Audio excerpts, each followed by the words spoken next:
আপোষহীনতায় তিনি, আপোষেও তিনি।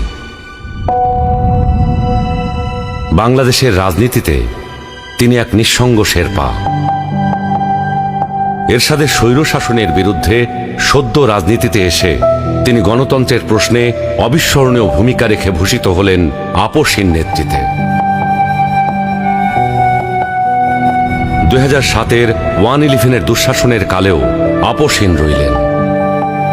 নিজের এবং সন্তানদের নিরাপদ জীবনের প্রতিশ্রুতির বিনিময়ে গণতন্ত্রহীনতাকে মেনে নিলেন না।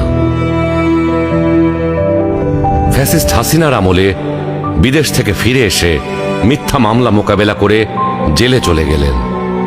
তবুও আধিপত্যবাদী রাজনীতির সাথে আপোষ করলেন না, হয়ে উঠলেন ফ্যাসিস্ট শাসন বিরোধী লড়াইয়ের অনন্ত প্রেরণা।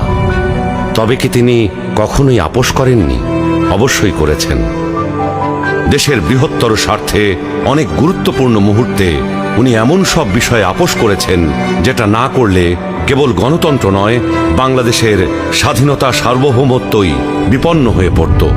91 সালে তার পছন্দের প্রেসিডেন্সিয়াল পদ্ধতি ছেড়ে সংসদীয় পদ্ধতিতে চলে গেলেন বৃহত্তর রাজনৈতিক সমঝোতার স্বার্থে।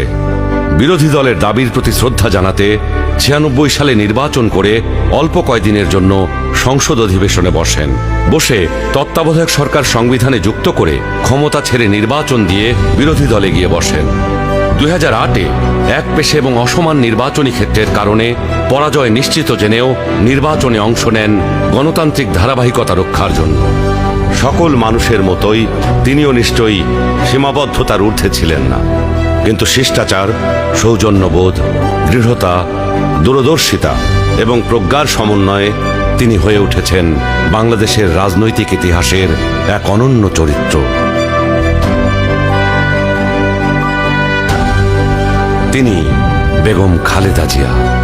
আমরা সকলকে বন্ধু হিসাবে দেখতে চাই, কিন্তু কেউ যদি আমাদের বন্ধুর বেশে প্রভু হতে চায়, সেটা আমরা কখনো মেনে নেব না, মানতে দিব না।